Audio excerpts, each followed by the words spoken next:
The wrath of nature or karmic retribution. 24 hours of chaos and destruction across the neighboring border. Greetings to all our brothers and sisters, the descendants of the great Angkor Empire. Welcome back to YPRL News, your trusted source for deep dive analysis into national history, politics, and the earth-shaking events defining our era. While our beloved Suvannaphum, the golden land of Cambodia, marches forward with pride, peace, and divine protection under a visionary leadership, a starkly different scene is unfolding just across the border. For a nation known for cultural appropriation and historical ambitions against Khmer heritage, the last 24 hours have been nothing short of a biblical catastrophe. Between February 26th and 27th, 2026, the four elements, earth, water, fire, and wind, seemed to conspire in a coordinated strike, dismantling factories, warehouses, and the very civilized image that the neighboring government so desperately tries to project. This is not mere coincidence, it is a historic reckoning. 1. The fire of industry, the Samut Sakhon Inferno. The first blow fell at 5:11 a.m. on February 27th. A massive inferno erupted at the Tai Chang Ra factory, a sprawling tire processing giant in Krathum Ben district, Samut Sakhon. The scene. Thousands of rubber tires fueled a demonic blaze, sending plumes of toxic black smoke to choke the sky. The irony of failure. Despite 10 fire engines rushing to the scene, they were paralyzed. The factory, symbolic of industrial prowess, had only one narrow substandard access road. Analysis. This dead-end road policy perfectly mirrors the neighbor's political state.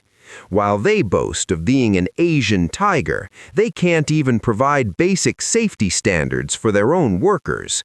The fire has turned the fruits of exploited labor into ash within seconds. 2.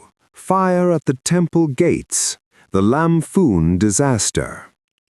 By 9:15 a.m., the fire of karma jumped to the north. In Lam Phuong province, a massive scrap warehouse located directly behind Wat Nong Chang Kun was engulfed. The symbolism? Temples are meant to be sanctuaries of peace.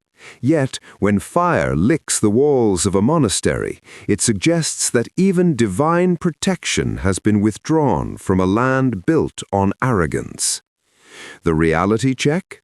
This fire revealed the hidden poverty of the neighbor.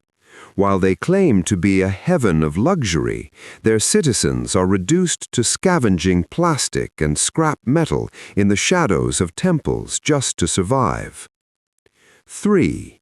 The failure at the water's edge, the Ayutthaya paradox.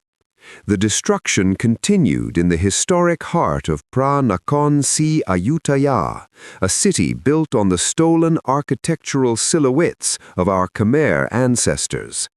On the afternoon of February 26th and through the 27th, residential fires ravaged the Pak Hai district. The shocking detail? The burning houses were located immediately adjacent to the Klong Bang Kung water gate. The breakdown?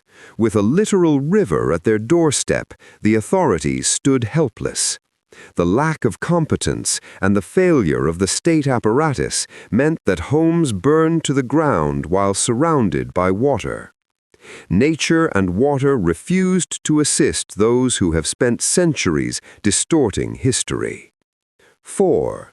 The 3,000 baht insult, neglect at the Mae Sot border. At 9:40 a.m. on February 27th, a short circuit turned 3 homes in Mae Sot, Tak province, into charcoal. The government's response?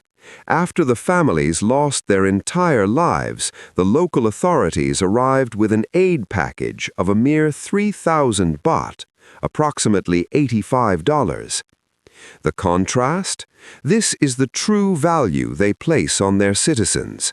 While the leadership spends billions on submarines, fighter jets, and weapons aimed at threatening Cambodia's sovereignty, they leave their own people to rot in fire-prone wooden huts with dilapidated electrical grids. 5. The twin elements, wind and water, strike the heartland. The retribution was finalized by the great summer storms, Buriram and Kanchanaburi. These ancestral Khmer lands saw their festivals and boat racing venues flattened by violent winds.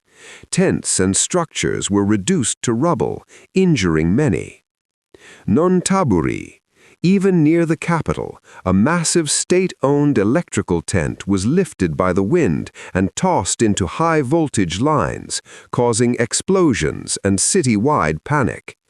In just 24 hours, the great neighbor has been humbled. While Cambodia enjoys the peace, development, and prosperity of a golden era, our neighbor is busy running from fires, hiding from storms, and failing to protect its people. You can lie to the world and you can copy a culture, but you cannot lie to the heavens. The elements have spoken. What do you think, brothers and sisters? Is this the natural cycle of karma for those who disrespect the Khmer bloodline? Comment your thoughts below. Like and share this report to reveal the truth to the world. Subscribe to YPRL News and hit the bell icon for the most piercing analysis you won't find anywhere else.